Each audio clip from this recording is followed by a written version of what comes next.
என் பேர் வந்து சந்திரகுமார். நான் ஐயாவோட ஒரு 1.5-2 வருஷமாக மாணவராக அவர் கூட பயணிச்சிட்ருக்கேன். எல்லோருக்கும் வணக்கம். என் பேர் சுந்தரமூர்த்திங்க.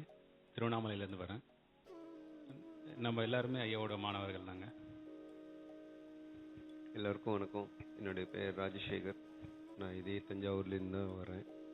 இப்போதைக்கு சென்னையில் இருக்கிறேன். ஐயாவுடைய மாணவராக ஒரு கடந்த 8 மாதமாக பயணம் செஞ்சுட்ருக்கேன். முதல் கேள்வி சந்திரன் அவங்கக்கிட்ட இருந்து ஆரம்பிக்கிறோம். நீங்கள் ஐயாவோட பயணத்தில் இருந்திருக்கீங்க. ஐயா பல இடங்களில் நீங்கள் பார்த்துருக்கலாம். அப்போ ஐயா இங்கே மக்கள்கிட்ட காணொலி வாயிலாக தான் அதிகபட்சம் வந்து தொடர்பில் இருக்கிறாங்க.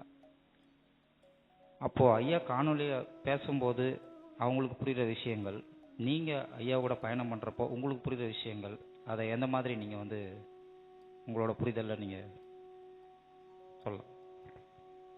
குருவே சரணம். ஐயாவோட பயணிக்கும்போது ஒரு 230 வோல்ட்டு கரண்ட்டு மேலே ஷாக் அடிச்சுன்னா நம்ம தாங்க மாட்டோம். பயங்கரமாக அது உடனே கையை எடுத்துருவோம். உண்மையாக சொல்கிறேன், ஐயா கூட ட்ராவல் பண்ணும்போது எனக்கு ஒரு 40-50 வோல்ட்டு மேலே பாஸ் ஆனால் அப்படி இருக்கும். அப்படி தான் இருக்கும் அவர் பக்கத்தில் இருக்கும்போது. அது பிரமிப்பாகவும் இருக்கும். அதே நேரத்தில் வந்து அது தியானமாக என்னான்ற தெரியாது. அதை வந்து சொல்கிறதுக்கு வார்த்தை இல்லை. அதை வந்து நான் வந்து உணர்வுபூர்வமாக அதை அனுபவிச்சுக்கிட்டு, சரி இப்படி ஒரு வாய்ப்பு நமக்கு கிடைச்சிருக்கு, நாங்கள் வந்து தியானம் பண்ண தேவையில்ல, அவருடைய ஐயாவுடைய உரைகள்லாம் கேட்க தேவையில்ல. இந்த மாதிரி ஒரு அனுபவம் கிடைக்கும்போது நான் அந்த உரைகளையோ தியானத்தையோ பெருசாக இது பண்ண தேவையில்லை. ஏன்னா எனக்கு அந்த அந்த அனுபவம் கிடைக்கிது பார்த்தீங்களா, அதுவே நான் ஒரு பெரிய வியப்பாக நினைக்கிறேன். அந்த இடத்துல அதில் மூழ்கி போயிடல. ஆனால் அதே நேரத்தில் ஒரு 40-50 வோல்ட்டு உடம்புல பாஸ் ஆகும்போது அதை நம்ம தாங்கவும் செய்யுது. ஆனால் அதில் ஒரு பிரமிப்பு இருக்கும் பார்த்தீங்களா, நான் அதிலே பயணிச்சிட்ருக்கேன்.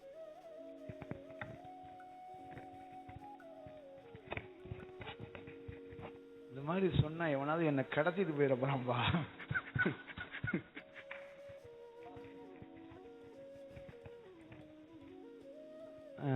குறிப்பாக ஐயாவுக்கு சாப்பாடு விஷயத்த நீங்கள் எப்படி ஆல்டர் பண்ணுவீங்க, என்ன பண்ணுவீங்க, சாப்பாடுக்கு என்ன பண்ணுவீங்க, நீங்கள் எங்கெல்லாம் உங்களுக்கு சாப்பாடு எப்படி அமையுது, அவருக்கான சாப்பாடு எப்படி அமையுது? அவர் சுந்தரமூர்த்தி அவர் தான் முதல்ல போவார். எல்லா அதுக்கும் பயணிக்கும் போது ஐயாவுக்கு உணவு ரெடி பண்ணணும். அது ஒரு பெரிய டாஸ்காக தான் இருக்கும். எங்களுக்கு ஈஸி ஜாப் கிடையாது. அவருக்கு ஏற்ற மாதிரி ரெடி பண்ணி கொடுக்கணும். முதல்ல ஹோட்டலுக்கு உள்ளே போகிறவர் இவர் தான். அவர் போய் சொல்லுவார். குருவே சரணம். ஹோட்டலில் போகிறது தாங்க நான் நடத்துறது ஃபுல்லாக அவர் தான். அது எப்படின்னு பார்த்தீங்கன்னா, ஃபஸ்ட்டு போயிட்டு அவங்களுக்கு புரிய வைக்கிற மாதிரி சொல்லுவோம். அதாவது ஒரு ஏவுகணை தாக்குதல் சொல்லுவோம் இல்லைங்களா, மும்மணி தாக்குதல் தான் நாங்கள். சாரு, இந்த சார், நான். அது எப்படி கடந்து போகும்னா, நாங்கள் சொல்கிறத கடைசி வரைக்கும் புரிஞ்சிக்க மாட்டாங்க. அப்புறம் ஃபைனலாக வந்து சரிங்க நீங்கள் நவருங்க நாங்கள் செய்கிறேன்னு சொல்லுவாங்க. அது வந்து எப்படி புரிஞ்சுக்கணுன்னா, ஒரு நம்ம போகிறோம், நம்ம வந்து சூட்சமாக நம்மளை வழிநடத்துகிற குரு தான். என்னப்பா சொன்னாங்க ஐயா, சொல்லியிருக்காங்க ஐயா, ரெடி ஆகிடுங்க அப்படின்னு ஐயா கிட்ட வந்து சொல்லும்போது அந்த ஒரு பூரிப்பு இருக்குது பார்த்தீங்களா, அது வந்து வார்த்தையால் விவரிக்க முடியாது. அப்புறம் வந்து அதுவே வந்து குரு வந்து ஒரு எந்த இடத்துல அது நமக்கு புரிய வைப்பார்னா, இப்போ இந்த தன்மையில் நீங்கள் போயிட்டு கேட்கணும், நான் அந்த அந்த மாதிரி தான்ப்பா எனக்கு உணவு கிடைக்கணும் அப்படின்னு சொல்லும்போது, பிரபஞ்சம் நமக்கு அது ஒரு வாய்ப்பாக கொடுத்துருக்கு. என்னென்னா, குருவுக்கு நம்ம சேவை செய்கிறதோட குருவுக்கான பிரசாதம் இயல்பாக அந்த மக்கள்கிட்ட இருந்து, அவங்க யாருன்னே தெரியாது, ஆனால் அவங்கக்கிட்ட இருந்து குரு கிடைக்கிறது நிச்சயமாக நம்ம நம்புவீங்களோ நம்ப மாட்டிங்களோ, எங்களுக்கெல்லாம் கிடைக்கிற உணவுக்கு நாங்கள் பணம் கொடுத்துருக்கோங்க. ஆனால் குருக்கு செய்கிற உணவு நாங்கள் பயணித்த காலம் வரைக்கும் ஒரு பைசா கூட செய்து கொடுத்தவங்க வாங்கினதே இல்லை. அது எப்படின்னு எங்களுக்கு ஆச்சரியமாக இருக்கும். அது பார்த்தீங்கன்னா, அது அந்த ஒரு விஷயத்தை தான் நான் உள்ள அதிகமாக உணர்றது என்னென்னா, சூட்சமாக எல்லாரும் சொல்லுவாங்க வழி நடத்துகிறாங்கன்னு, சாட்சாத் நாங்கள் தாங்க அதெல்லாம் பார்த்துக்கிட்டே பயணித்தோம்.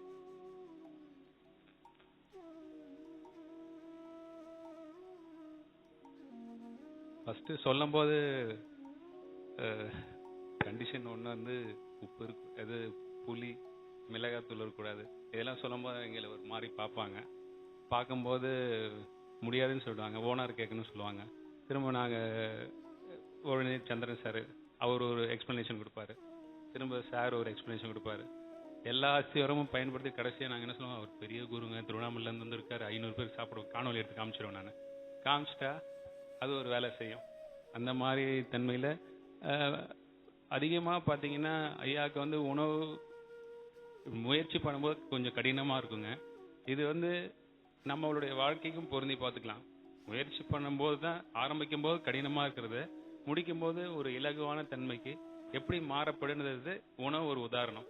அந்த உணவு வந்து உணவு மூலயமா எங்களுக்கு அதாவது குறிப்பிட்ட என்னென்ன தனிப்பட்ட முறையில் எடுத்துக்கலாம்.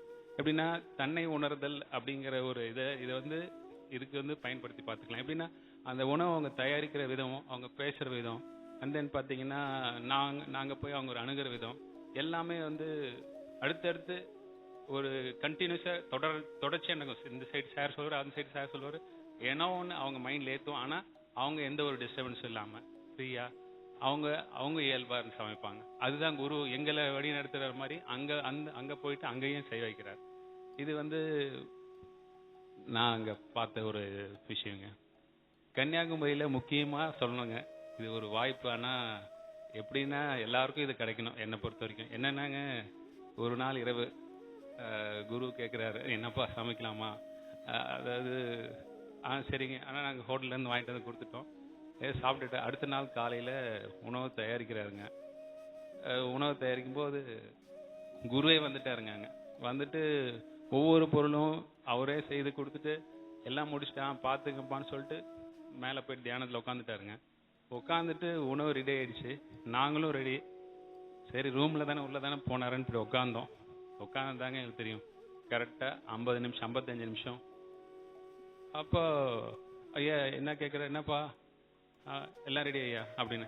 அந்த உணவு வந்து எல்லாருமே உணவு எடுக்கிறவங்க, அந்த அந்த பாதுகாவலர், அந்த வளாகத்துக்கு உள்ள பாதுகாவலர் சாப்பிட்டுட்டு, சார் நீங்கள்லாம் ரொம்ப கொடுத்து வச்சவங்க, இது வந்து உணவுன்னு சொல்லாதீங்க சார், இது பிரசாதம், இதுதான் சார் மருந்து, இதுக்கு தான் நாங்களாம் தேடுறோம். அதாவது புரியாத ஒரு நபர் அவர் புரிஞ்சுக்கிட்டதும் எங்களுக்கு அது வந்து குருவோட பிரசாதம் எங்களுக்கு கிடைச்ச மாதிரி இல்லாமல் அவருக்கும் சேர்ந்து கிடைச்சு அவர் அந்த அளவுக்கு உள்ள வாங்கிக்கிட்டாரு. அது ஒரு நல்ல ஒரு அனுபவம் அந்த இதில். நீங்கள் ஐஎஃப்எஸ்ஐயா நீங்கள் இந்த ரூம்ஸ் பார்க்குறது, நெக்ஸ்ட் அந்த அகாமடேஷன், நெக்ஸ்ட் அந்த பாரஸ் ரிலேட்டடாக போகும்போது அதனுடைய எக்ஸ்பீரியன்ஸ் எப்படி இருந்தது உங்களுக்கு? ரூம்ஸ் அகாமடேஷன் அந்த மாதிரி பார்ப்பீங்களா, ரூம்ஸ் இந்த மாதிரி பார்க்கும்போது உங்களுக்கு எப்படி இருக்கு? ஸோ கடந்த ஒரு 20-25 நாட்களாக பிரபஞ்சத்தோட பேராற்றல்னால, குருவோட அருளால் தொடர்ச்சியாக ஐயா கூட பயணம் பண்ணிகிட்ருக்கோம். அந்த அந்த செயல் வந்து சென்னையில் அந்த பெரிய பெருங்களத்தூர் ப்ரோக்ராமில் அதுக்கு ஒரு 2 நாள் முன்னாடி ஐயா எனக்கு இந்த வாய்ப்பை வந்து கொடுத்தாங்க. அப்போது பெருங்களத்தூரில் எங்கேயாவது ஒரு இடத்துல நம்ம மாணவர்களும் குருவும் கூட இருக்கிற மாணவர்கள் எல்லாரும், திருவண்ணாமலை மாணவர்கள் மற்ற மாணவர்கள் எல்லாரும் ஒன்றா தங்கணும் அப்படின்னு சொல்லி குரு ஐயா எங்கள்கிட்ட சொன்னாங்க. அப்போது நான் அது ஒரு பிரார்த்தனையாக தான் எடுத்துக்கிட்டேன், ஜஸ்ட்டு கேஷுவலாக தான். நான் ஒரு சில குருக்கிட்ட வந்து நான் ஒரு விளையாட்டு பிள்ளை தான், எப்போவுமே ஒரு விளையாட்டு பிள்ளை மாதிரி தான் என்னை வந்து ட்ரீட் பண்ணுவாங்க. அப்போ குருக்கிட்ட வேண்டிக்கிட்டேன், சரி எல்லாரும் ஒன்றா இருக்கணும் அப்படின்னு சொல்லணும். அப்போது அதே மாதிரி பிரபஞ்சமே அமைச்சு கொடுத்தது, ஒரு வாய்ப்பாக கொடுத்தது. ஒரு பெரிய அதிகாரிகள்கிட்ட நாங்கள் வந்து ரிக்வெஸ்ட் பண்ணேன். அந்த ரிக்வெஸ்ட் பண்ணுறதை விட ரிக்வெஸ்ட்டோ இல்லை வேண்டுதலோ ஏதோ ஒன்றாலும் நீங்கள் சொல்லலாம். ஆனால் வந்து நான் உணர்ந்தது என்னென்னா, குருநாதரே முடிவு செய்து, குருநாதரே ஒரு இடத்த சூஸ் பண்ணிவிட்டு, அதாவது செலக்ட் பண்ணிவிட்டு, அதை வந்து எங்களை மாதிரி ஒரு மாணவர்கள் மூலமாக செய்ய வைக்கிறாங்க, அவ்வளோதான். ஏன்னா அந்த இடத்துல வந்து குருநாதர் பார்த்துட்டு தான் அந்த இடத்துலையே அமருவாங்க, அங்கே போய் தங்குவாங்க. அதை நாங்கள் வந்து ஒரு 20-25 நாளாக, ஒரு மாதமாக பார்த்துட்டு தான் இருக்கிறேன். ஸோ அவங்களே முடிவு செய்துடுறாங்க. அதுக்கப்புறம் அது கிடச்சிருது. அதுக்கப்புறம் மிக மகிழ்ச்சியாக ஒரு இடத்துல இருந்தோம். அதை தொடர்ந்து ஒரு அந்த பெருங்களத்தூர் ப்ரோக்ராம் முடிஞ்சிருச்சு. அதுக்கப்புறம் ஐயாவோட ப்ரோக்ராம் நெக்ஸ்ட்லாம் இல்லை அப்படின்னு சொல்லிட்டு பெரிய ப்ரோக்ராம் அப்படின்னு சொல்லிட்டு இருந்தோம். மறுநாள் காலையில் சொல்கிறாங்க ஒரு வெட்ட வெளியில் ப்ரோக்ராம் நடத்தணும் அப்படின்னு சொல்லிட்டு. அப்போ ஒரு திருப்பி வாய்ப்பாக வந்து எங்களுடைய வீட்டு பக்கத்துலேயே ஆவடியில் ஒரு ப்ரோக்ராம் பண்ணோம். சரி அது முடிஞ்சிருச்சு, அதுக்கப்புறம் எதுவும் ப்ரோக்ராம் இருக்காது அப்படின்னு சொன்னால் அதுக்கப்புறம் தான் ஒரு பயணம் தொடங்குனுச்சு, ஒரு நீண்ட நெடிய பயணம். நாங்கள் 3 பேர் தான் வந்து அதில் பங்கெடுத்துக்கிட்டோம். அதுக்கான பெரும் பாக்கியம் கிடைச்சிது. அங்கேருந்து கிளம்பி கோயம்புத்தூர் ப்ரோக்ராம், அந்த மக்கள் சந்திப்பு. கோயம்புத்தூருக்கு போகும்போது அதான் சொரூபன் சொன்ன மாதிரி தான், ஐயா வந்து முதல்ல எங்கே கிளம்புறாங்க, எங்கே போகிறோம், நாங்களும் எங்களுக்கும் காரில் ஏறி உட்கார்ந்ததுக்கப்புறம் தான் எங்களுக்கும் தெரியும் எங்கே போகணும்னு சொல்கிறாங்க அப்படின்னு சொல்லிட்டு. ஸோ மனித அளவுக்கு எல்லாம் எட்டாதது. அப்புறம் கோயம்புத்தூருக்கு நாங்கள் போகணும் அப்படின்னு சொல்லும்போது, நான் வந்து ஒரு வன அலுவலராக இருக்கிறதுனால நான் இந்த முறை வந்து ஐயாக்கிட்ட குருநாதர்கிட்டே வேண்டிக்கிட்டேன், நல்லபடியாக நல்ல ஓய்வறைகள் எங்கள்கிட்ட இருக்குது, ஸோ அதில் வந்து தங்க வைக்கணும் அப்படின்னு சொல்லிட்டு. ஏன்னா ஒரு இயற்கை சூழலில் தங்க வைக்கணும், அமைதியாக ஒரு ஹோட்டல் அந்த மாதிரி ஒரு சலசலப்பு இருக்கிற இடத்துல இல்லாமல் ஐயா வந்து தியானத்துக்கு எந்த இடையூறும் இல்லாத ஒரு இடமா இருக்கணும் அப்படின்னு சொல்லி. அதே மாதிரி கோயம்புத்தூரில் ஒரு பெரிய ஒரு வன ஓய்வு இல்லத்தில் தங்கினாங்க. அதுக்கப்புறம் கோயம்புத்தூர்லேருந்து பயணம் ஆரம்பிச்சிது, திருவண்ணாமலை வந்தோம். திருவண்ணாமலையிலேருந்து திருப்பி பெரிய நீண்ட பயணம் ஆரம்பித்தோம். பழனிக்கு போனோம். பழனியில் ஐயாவோடையே சேர்ந்து எல்லா தரிசனங்களும் கிடைச்சிது, மாலையும் கிடைச்சிது. பழனிலேருந்து அதுக்கப்புறம் மதுரை ராமேஸ்வரம் பாம்பன் பாலம் அங்கே போயிருந்தோம். ராமேஸ்வரத்துலேயும் அங்கே தான் தங்கியிருந்தோம். அதுக்கப்புறம் கன்னியாகுமரியிலையும் வன ஓய்வு விடுதியில் தான் தங்கியிருந்தோம். அது மாதிரி நாங்கள் போகிற இடத்துலலாம் வந்து உடனடியாக எனக்கே சில நேரம் கிடைக்காது. எனக்கே மீன்ஸ் நான் ரொம்ப சீனியர் கிடையாது இல்லையா, என்னோட ரொம்ப சீனியர் ஆஃபீஸர்ஸ் வருவாங்க, சில நேரம் அரசியல்வாதிகள் கூட வந்துடுவாங்க. ஆனால் எந்த இடத்துலையும் அந்த மாதிரி ஒரு இடையூறே இல்லாமல் பிரபஞ்ச பேராற்றல் குருநாதரே பார்த்துக்கிட்டாங்க. அப்புறம் கன்னியாகுமரியில் எங்களுக்கு கிடைச்ச ஒரு எக்ஸ்பீரியன்ஸே கம்ப்ளீட்டாக, அந்த அனுபவங்களே வந்து வார்த்தைகளால் விவரிக்கவே முடியாது. நீங்கள் காணொலியில் பார்த்துருப்பீங்க, அந்த கடல் நீர் ஆடுறது அந்த எல்லாமே பார்த்துருப்பீங்க. நாங்கள் எல்லாருமே அதை குருநாதர் கூடவே இருந்தோம். சரி, கன்னியாகுமரி முடிஞ்சதுக்கப்புறம் நாங்கள் கிளம்பி தான் போகிறோம் அப்படின்னு சொன்னால் கேரளா திருவனந்தபுரம் ஐயாவுடைய ஓல்ட் பிளேஸ் பத்மநாபபுரம் பேலஸ் அங்கே போசணும். அதுக்கப்புறம் திருவனந்தபுரம் கோயில். திருவனந்தபுரத்தில் பார்த்தீங்கன்னா அங்கேயும் அதே மாதிரி அந்த வனத்துறை தலைவர் அந்த மாதிரி அவங்க தான் தங்குற அறை கிடைச்சிது. உணவும் ரொம்ப பிரபஞ்சத்தாலே கிடைச்ச உணவு, நல்ல ஒரு உணவு கிடைச்சிது. அங்கேருந்து திருச்சூர், சோட்டானிக்கரா, குருவாயூர் எல்லா இடத்துலையுமே வந்து உடனடியாக நாங்கள் அதான் ஐயா வந்து எங்களுக்கு ஒரு அரை மணி நேரம் 1 மணி நேரம் தான் டைம் கொடுப்பாங்க. நானும் ஒரு விளையாட்டு பிள்ளை தான், பின்னாடியே உட்காந்துட்டு ஏதோ ஒரு பேசவும் கூடாது, அப்போ அரேஞ்ச் பண்ணணும் அப்படின்னு சொல்லிட்டு. அதுக்கப்புறம் கேரளாவில் முடிஞ்சிருது அப்படின்னு சொல்லிட்டு பார்த்தா குருவாயூர் அந்த ப்ரோக்ராம் முடிஞ்சதாக அங்கேருந்து மடிக்கேரி கிட்டத்தட்ட ஒரு 10 மணி நேரம் ஜேர்னி. மடிக்கேரிங்கிறது கூர்க்கு, கர்நாடகா. அங்கே தான் வந்து எங்களுடைய பயணம் முடிவுல. அங்கேருந்து திருப்பி கோயம்புத்தூருக்கு வந்தோம்.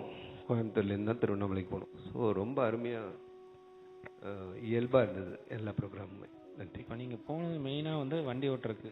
வண்டி ரொம்ப ஸ்மூத்தாக போச்சு அப்படின்னு கேள்விப்பட்டேன், அப்படிங்களா ஐயா?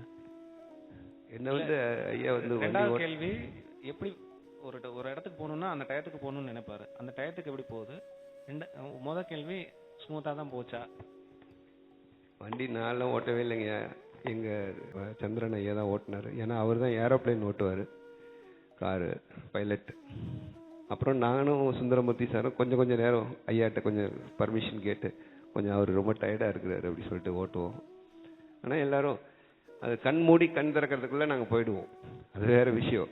4 மணி நேரம் பயணம், 8 மணி நேரம் பயணம், 10 மணி நேரம் பயணம் எல்லாமே வந்து அப்படியே தான் போயிட்டுருக்கோம். அது ஒன்று கரெக்டாக போயிடுவோம். வண்டி ஸ்மூத்தாக போணுச்சு அப்படிங்கிறது பிரபஞ்ச குரு தான் சொல்லணும். இல்லை, சில இடத்துல மேடு பள்ளம் இருக்காம அவர் தியானத்தில் இருப்பார், அதனால தான் அந்த கேள்வி கேட்குறோம். அது மாதிரி இருந்தது. ஒரு அனுபவம் மாமல்லபுரத்திலே கிடைச்சிது முதல் நாளே. நானே தான் ஓட்டிட்டு இருந்தேன்.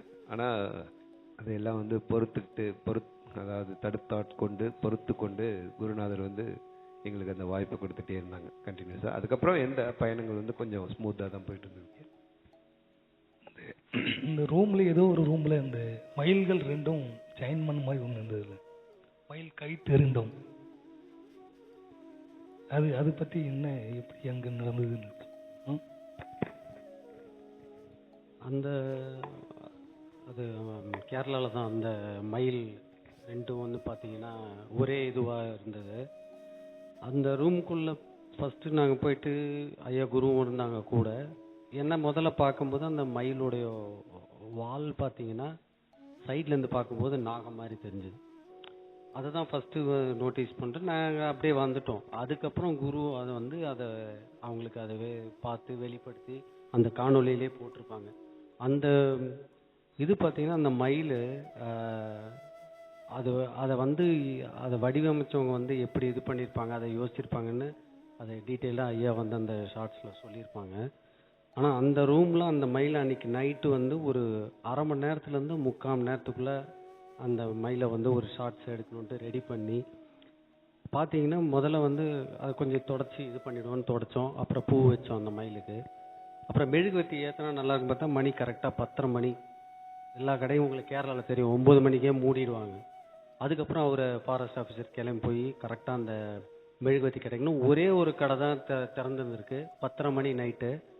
அங்கேயும் பார்த்தீங்கன்னா கரெக்டாக ஒரு 5 மெழுகுவர்த்தி தான் அவைலபிள் இருந்தது. அது அந்த நேரத்துக்கு வாங்கிட்டு வந்து அது டோட்டலாக ஒரு அரை மணி நேரத்துலேருந்து 40 மினிட்ஸில் அந்த ஷார்ட்ஸே முடிச்சிட்டோம். அது ஒரு நல்ல அந்த இடத்துல ஒரு வாய்ப்பு இருந்தது. அதே மாதிரி அந்த ஷார்ட்ஸும் நல்ல மக்களுக்கு ஒரு பயனுள்ளதாக இருக்கும். பயணத்துல வந்து நம்ம எப்படின்னா ஆள் வந்து இப்படி அவங்க இந்த மாதிரி வடிவத்துல எல்லாம் நம்ம தேர்ந்தெடுக்க மாட்டோம். அவங்களோட இந்த சூழல்ல பயணிக்க வேண்டிய ஒரு ஒரு சூழல் இருக்கு. அதனாலதான் நான் இப்ப நிறைய பேர் இப்ப எனக்கு கூட தியானம் பண்றவங்க என்னை பார்க்க வர்றவங்கள அன்னைக்கு தினந்தோறும் நிறைய காலகட்டத்துல உங்களோட சூட்சமத்துல பயணிச்சுக்கிட்டே இருக்கிறோம். ஆனா உங்களால சில பேரால உணர முடியல. சில பேரோட தான் நம்ம பிசிக்கலா பாடியோட பயணிக்கிறோம். சில பேரோட சூட்சமத்துல பயணிச்சுக்கிட்டு தான் இருக்கிறோம். அது அவங்களால அந்த கிரகிக்க முடியுங்கவங்க அதை பாக்குறாங்க. எங்கேயோ ஒரு தியானத்துல ஒரு கனவுலையோ எங்கேயோ ஒரு இடத்துல அதை ஒரு காட்சியா பாக்குறாங்க. அது சில பேர் இடத்துல பார்க்க முடியாம அது போயிருது. அது அப்படிதான். அதே மாதிரிதான் உணவு கூட. நான் பல நாள் சொன்னதுதான், உணவு எனக்கு வந்து ரெடி பண்றது ஒரு பெரிய விஷயமே கிடையாது. ஆனா நான் வந்து எப்பயுமே ஒரு சவால் ஒரு விஷயம் வச்சிருக்கிறேன். ஈஸியா ஒரு பொருள் கிடைக்கவே கூடாது. என்னுடைய சேலஞ்சே தான். நான் நினைச்சா போற இடத்துல 500 பேருக்கு 1000 பேருக்கு ஒரு 3 மணி நேரத்துல என்னால உணவு தயார் பண்ணி அதை மக்களுக்கே கொடுக்க முடியும். ஆனா ஒரே ஒரு கப்பு சோத்துக்காக ஒரு 3 பேரை கொண்டு நிப்பாட்டுவேன். நானும் அந்த கடை வாசல்லே உட்கார்ந்துருப்பேன். இது என்னன்னா, சோறு எப்படி கிடைக்குது? ஈஸியா கிடைக்க கூடாது. ஒருத்தருக்கு சோறு போராடணும். எனக்கு கிடைக்கிற சோறுல ஒரு சவால் இருக்கு. வெங்காயம் போடக்கூடாது, ரசம் வைக்கணும். வெங்காயம் போடக்கூடாது, தக்காளி போடக்கூடாது, புளி ஊற்றக்கூடாது, மிளகா போடக்கூடாது, எண்ணெய் ஊற்றக்கூடாது. ஒரு ரசம் வைக்கணும். எப்படி ரசம் வைக்கிறது? வெறும் தண்ணியை ஊற்றி எப்படிங்க ரசம் வைப்பான்? தெரிச்சு ஓடிட மாட்டானா? சாம்பார் என்னப்பா பண்ணணும்? சாம்பார்லயும் புளி போடக்கூடாது, ஓகே. எண்ணெய் ஊற்றக்கூடாது, ஓகே. வேற என்ன? மஞ்சத்தூள் போடக்கூடாது, ஓகே. பூண்டு போடக்கூடாது, ஓகே. எதுவுமே போடக்கூடாதுன்னு சொல்லுங்க, இதையும் நான் வைக்கணும் அப்படிமா அவன். இப்ப இது இந்த ஸ்டைல்ல சமையல் கொண்டு வர்றதே கஷ்டம். அப்ப இது எப்படி பேசுவாங்க இவங்க? அரிசி சாப்பாடு சரி, சாப்பாடுல உப்பு போட்டுறக்கூடாது சரி, சாப்பாட்டுல வேகும் போது 2 சொட்டு நெய் விடணும் சரி, இறக்கும் போது 2 சொட்டு நெய் விடணும் சரி, அதுக்கப்புறம் கொஞ்சோண்டு தேங்காய் பால் ஊற்றணும். இதை யாருங்க பண்ணுவா? இதை யாரு எந்த ஹோட்டல்காரவங்க பண்ணுவாங்கங்கிற? இவங்க 3 பேர் சொன்னா அவன் அடிக்கிற மாதிரி பார்க்க மாட்டான். அவன் வந்து சொல்றான் 13-15 டிஷ் பண்ணி வச்சிருக்கோம். இட்லி, பொங்கல், தோசை, பூரி, சாப்பாடு, ஃப்ரைட் ரைஸ், நூடுல்ஸ், என்ன வேணாலும் கேளுங்க, காசே இல்லைனாலும் நான் தர்றேன். ஆனா நீ சொல்ற மெனுவை என்னால பண்ண முடியாது. ஆனா நான் இப்படிதான். நீ போய் கேளு, நீ போய் வாங்கிதான் ஆகணும். போய் வாங்கிட்டு வா. அவங்க உனக்கு என்ன பண்ணாலும் பரவாயில்ல, நீ வாங்கிட்டு வா. ஆனா என்ன ஆனாலும் பரவாயில்ல, நான் வெயிட் பண்ணுவேன். இவங்கெல்லாம் சமயத்துல என்ன பண்ணுவாங்கன்னா, குருவுக்கு வந்து சாப்பாடு கிடைக்கலையே, என்ன பண்றது? எனக்கு வந்து அப்படி கிடையாது, இது சுவாரஸ்யமா இருக்கும். இத வந்து என்ஜாய் பண்றதுதான். இது வந்து என்னன்னா, பிரபஞ்சமே அப்படிதான். பிரபஞ்சம் என்ன வச்சு செய்யும் சம்பவங்கள், துணி துவைச்சு காய வைக்கும், அது என்ஜாய் பண்ணும். அதே மாதிரிதான் நம்ம வாழ்க்கையில ஈஸியா ஒரு பொருள் கிடைக்கவே கூடாதுங்க. அதனாலதான் உங்ககிட்ட சொல்றேன், குரு தியானம் ஈஸியா கிடைச்சிச்சுன்னா ரொம்ப கேர்ஃபுல்லா இருக்கணும். ரொம்ப சவால். நான் தான் சொல்லியிருக்கேன் பல நாள், இந்த தத்துவத்தை யாருமே சொல்லியிருக்க மாட்டாங்க. உங்களுக்கு எங்கேயாவது அழுகு வந்துச்சுன்னா நீங்க ஜெயிக்க போறீங்கன்னு அர்த்தம்.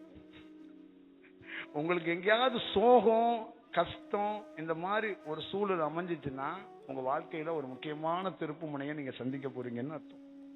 நல்லா ஞாபகம் வச்சுக்கோங்க. இப்ப இல்ல, எப்பயுமே ஞாபகம் வச்சுக்கோங்க. சோகமா இருக்கிற இடத்தில் கடவுள் குடியிருப்பான்னு அர்த்தம்.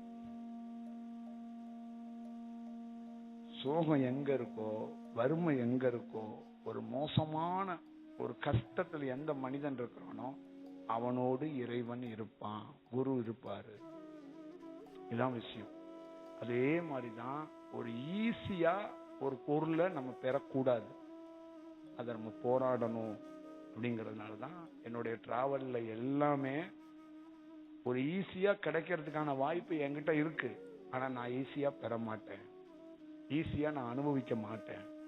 அது நான் ரொம்ப சிரத்தையோடு களத்துல இறங்கி உழைப்பேன். அப்படிதான் என்னுடைய பணி, என்னுடைய செயல். நான் நினைச்சா எனக்கு சந்தோஷப்படுத்தி என்னை வந்து நல்ல ஒரு நிம்மதியா கூட வச்சுக்க முடியும். நான் என்ன நிம்மதியா சந்தோஷமாலாம் வச்சுக்க மாட்டேன். ரொம்ப ஒரு வேலை செஞ்சுக்கிட்டே இருப்பேன். நீங்க பாக்குறீங்கல்ல, இப்போ ஒரு பேசுறேன்ல, இது மைக்கு, இங்க கேமரா எல்லாம் இருக்குல்ல. ஆனா என்னுடைய பணி பாத்தீங்கன்னா, கார்ல போகும்போது எத்தனையோ விளக்கங்கள் கேட்பாங்க, பேசிக்கிட்டே தான் இருப்பேன். டீ கடையில, ஹோட்டல்ல, பயணத்துல, எங்க இருந்தாலும் இந்த நான் ஸ்டாப்பா என்னுடைய பணி நடந்துகிட்டே இருக்கும். அப்ப உடலுக்கோ என்னுடைய உள்ள இருக்கிற தன்மைக்கோ ரொம்ப சவால் இருக்கும். ஆனா இத ரசிச்சு செய்வோம். ஏன்னா இது ஒரு பூமியோட சுழற்சி மாதிரி தான். இது வந்து ஒரு மனிதன் எப்படி இதை பார்க்கணும், நடந்துக்கணுங்கிறது ரொம்ப முக்கியம். அப்ப தனக்காகன்னு நீங்க நினைக்கிற மாதிரி தனக்காகன்னு நான் எந்த நாளையோ எந்த நேரத்தையோ எந்த மணித்துளியையோ ஒதுக்கிக்கிட்டதே கிடையாது. எனக்காகன்னு அங்க ஒண்ணுமே இல்லை.